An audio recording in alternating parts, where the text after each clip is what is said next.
I'm Dave Godin, and today I'm bringing you day 20 of our church-wide Advent devotional series. Isn't it funny how God tends to call the least likely people to accomplish his plans? Gideon, David, Mary, even Jesus. They all seem to be the least capable for succeeding at what God had called them to. Gideon was the least of his people, and yet God chose him to drive out the Midianites with an army of just 300. David was a shepherd boy whom God ordained the king of Israel.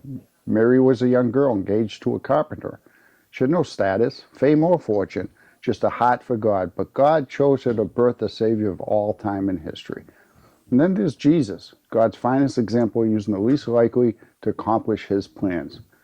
It would have made much more sense to use King Herod to be God incarnate rather than obscure carpenter's son from Nowhereville.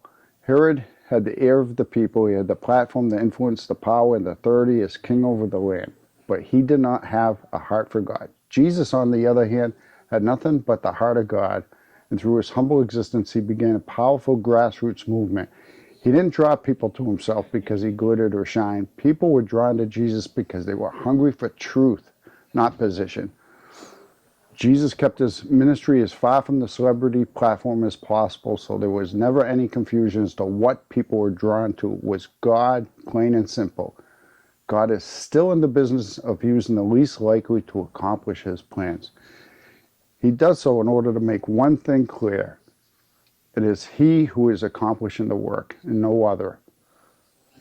God's ways are not our ways. He tends to do the things the harder, surprise, and more seemingly complicated way. By doing so, he alone gets all the glory.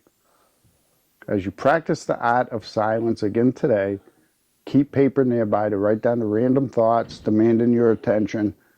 After your time of silence, categorize them. Thanks to social media, comparison is a rampant disease in our culture. Do you struggle with comparing yourself to others? Do you see God working mightily in the lives of others, but question what he could use you for? Is there an area in which you've been comparing yourself to someone else? Take a moment to offer that up to the Lord, releasing it to him. Know and trust that he has great plans for you. Be on the lookout for ways he is using you today.